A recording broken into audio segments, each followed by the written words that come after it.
Weeks back, I had a subscriber of mine named Amanda Kleinfelter write me and tell me of the very unfortunate passing of her father, who she loves very, very much.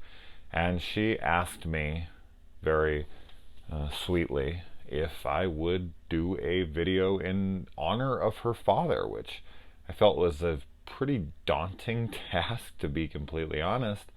But not one I was going to shy away from. She told me that his favorite movie was American Graffiti, and she sent me a copy of it here on Blu-ray just so that I could review it for her father.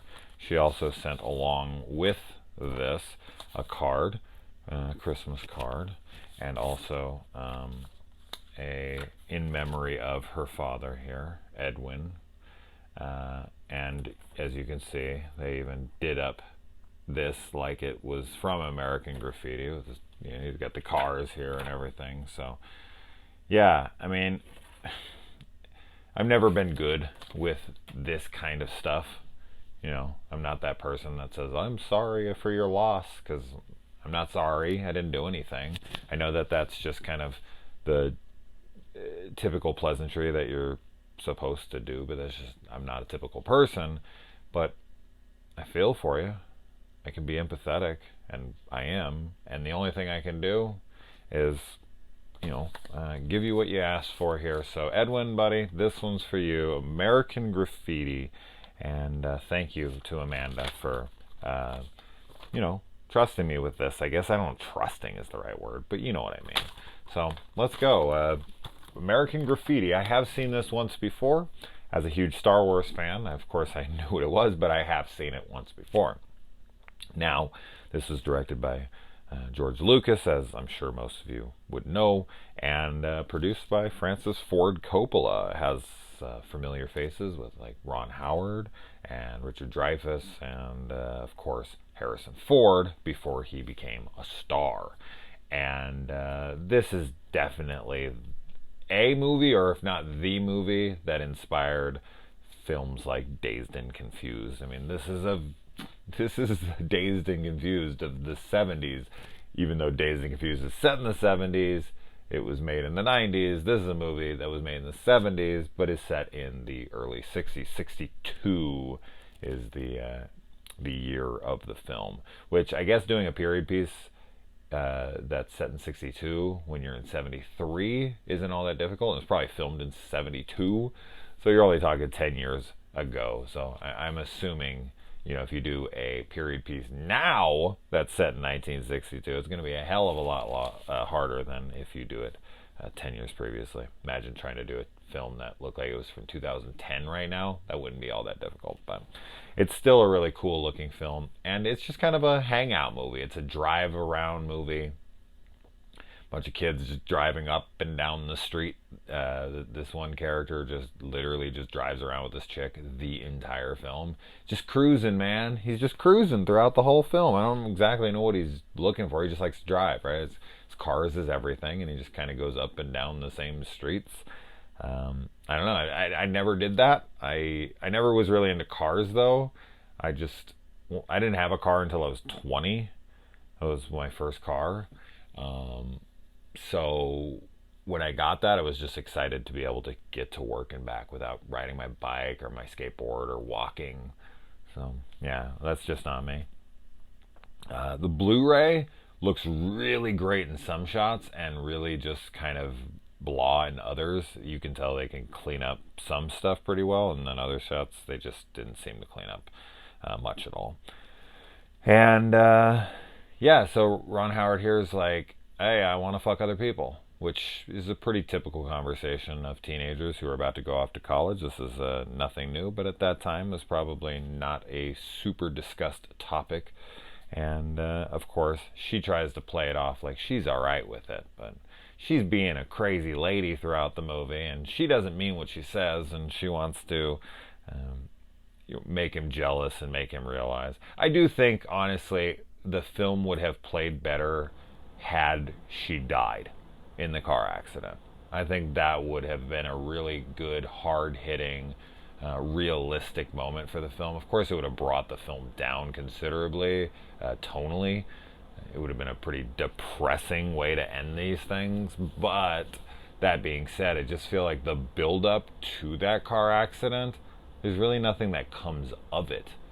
You know, Harrison Ford's character and all that, just there's no real damage. It's more like, oh, his car crashed and he's, you know, a jerk for letting her ride with him, and that's that. And then her and him stay together, and Dreyfuss, it's like they do the flip.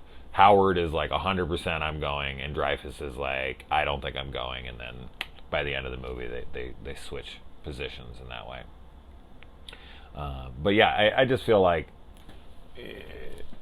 as far as the plot went, it would have serviced the plot better had she been at least really horribly injured.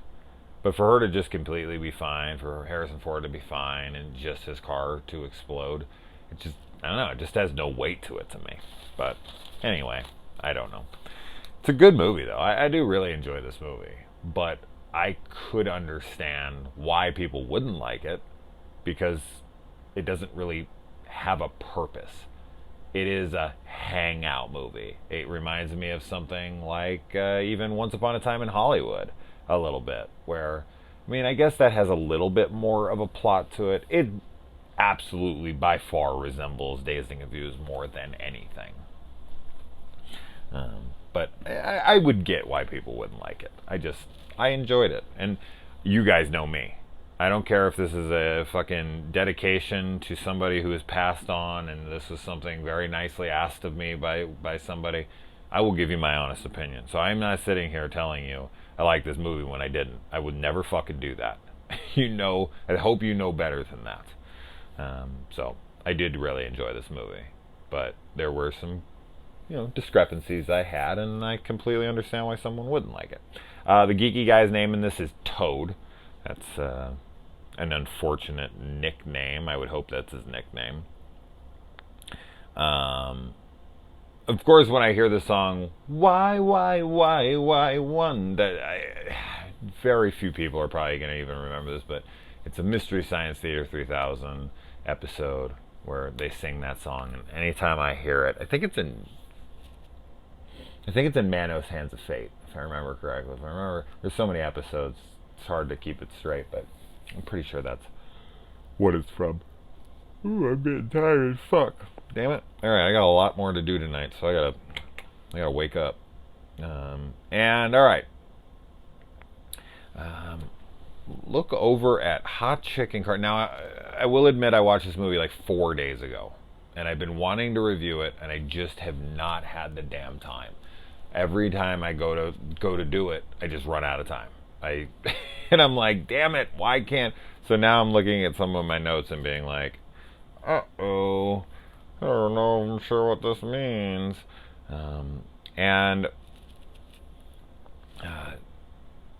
Yeah, I mean, Dreyfuss looks over at this chick, one glance, and he's just crazy about her. He's, oh my gosh, she's the most beautiful girl I've ever seen.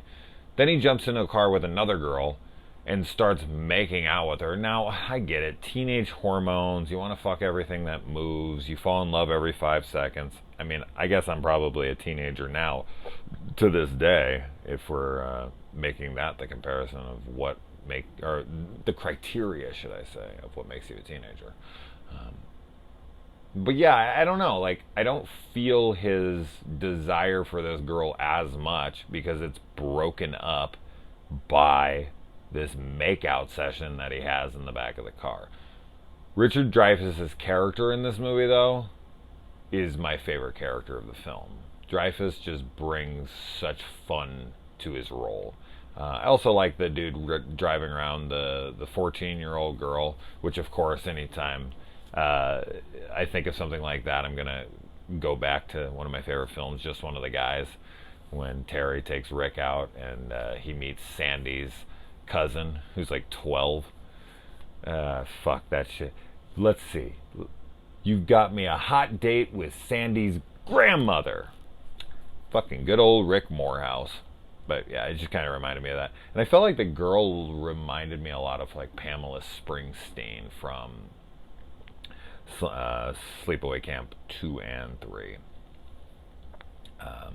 And I just really liked the banter. I really liked the dialogue between the dude and the little young girl in the car.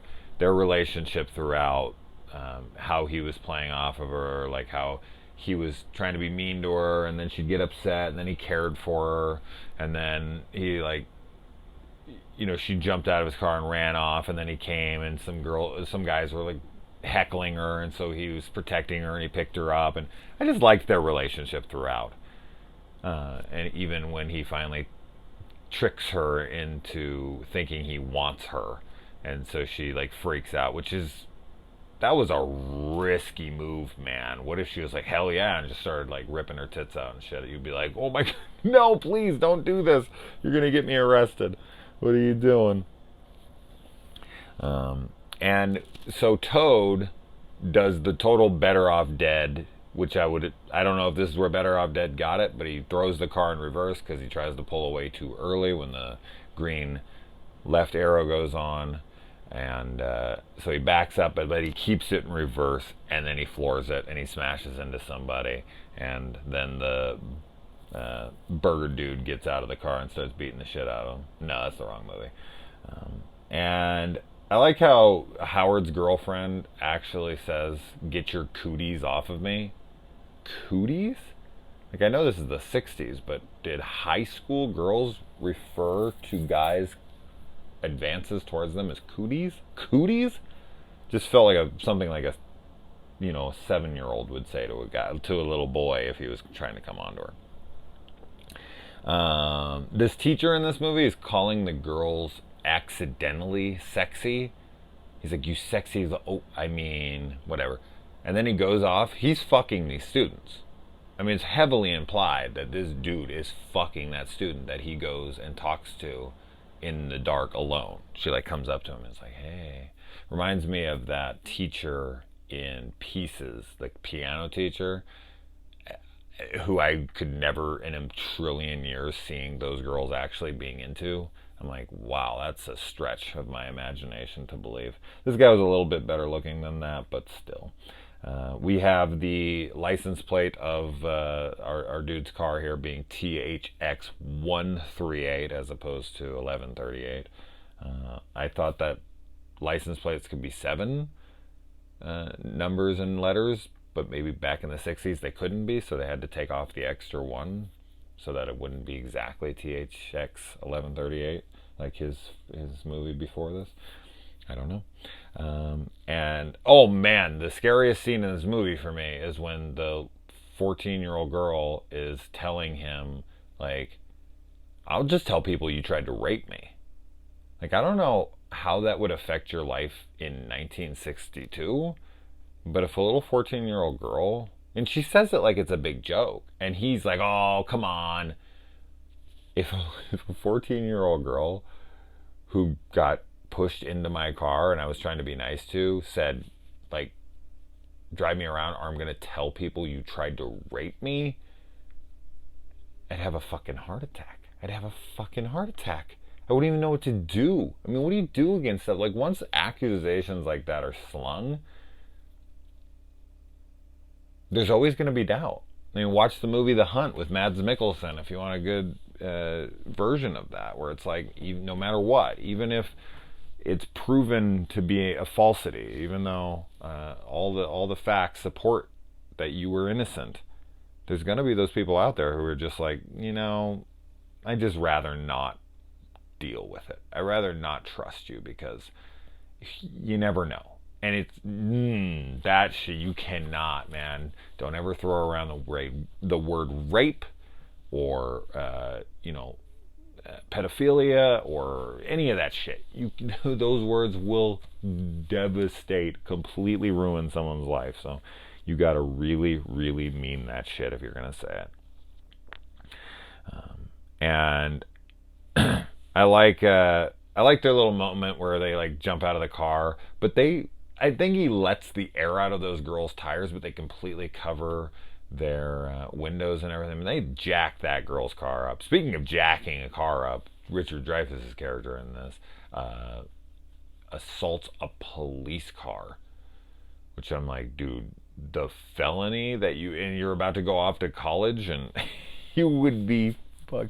Oh my god, destroying government property like that, and oh wow. I don't know what it'd be like in 1962, but now you would go away for a while.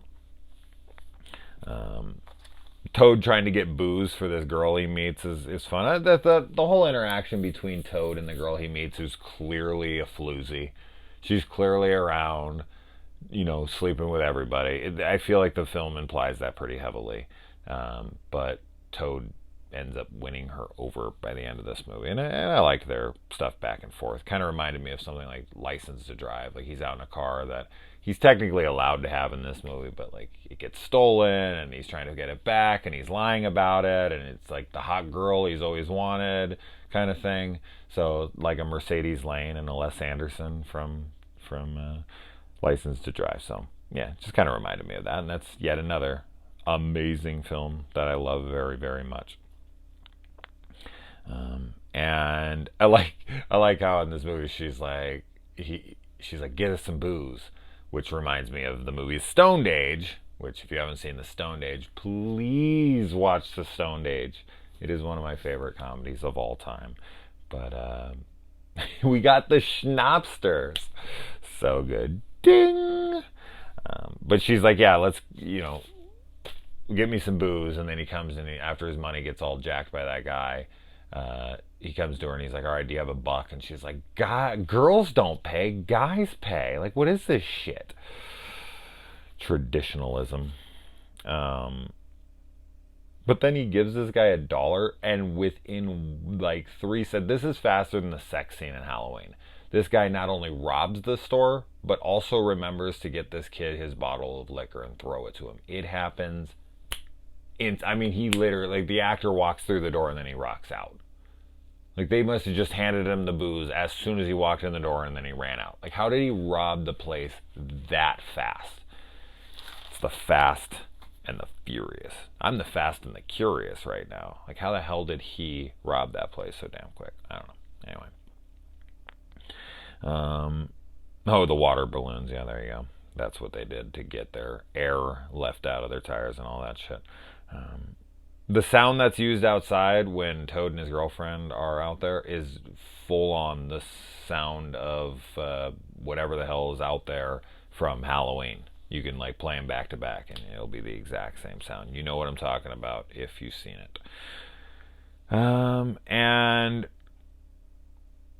yeah, freaking Ron Howard is like getting with his chick, and he's like pushing himself hard on her, and he's like, come on, I need something to remember you by, and you want it. You want it. You want it, and you know it, is what he's saying to her. That's what he says to her. Well, I need something to remember. This is a really, really, like, not only does he say, I want to fuck other people, but then he tries to get her in the car and talk her into it by saying, I need something to remember you by, and you want it, and you know it. That's like the rapiest thing you can ever say. I know I earlier said you don't want to throw around the words rape lightly, but you want it and you know it to a girl who's saying no. That's like the rapiest dialogue ever. Like, outside of like,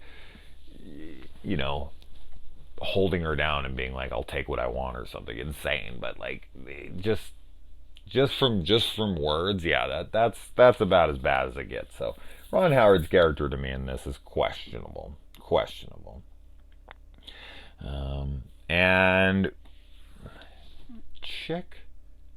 Oh yeah, so he accuses her of like, she told him a story where she watched her brother. I'm assuming she got hot watching her brother, or she caught herself looking at her brother naked in the shower or something. I had to kind of fill in the blanks there, but she freaks out on him after he brings that up to her. She obviously told him that in confidence, and he was a prick to bring it back up to her.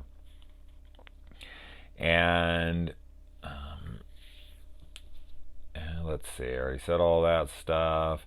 Then John comes in. John, there you go, dude driving around in the car. John comes in and saves the day from Toad. He's getting his ass kicked, and then John's just the baller in this movie and beats the shit out of everybody. I love it. And then we got Wolfman Jack cameo in here, which was cool. which of course he pretends that he's not, but then we find out he is, which we know who he is. And why? See, I don't really understand this. So during the Harrison Ford John race, the chick wants out of the car. It stops for a good long while. Why doesn't she get out of the car? And even she's like, let me out of this car, let me out of this car. And then they get up there, and then he's like, come on, get out of the car. And she's like, no, don't tell me what to do.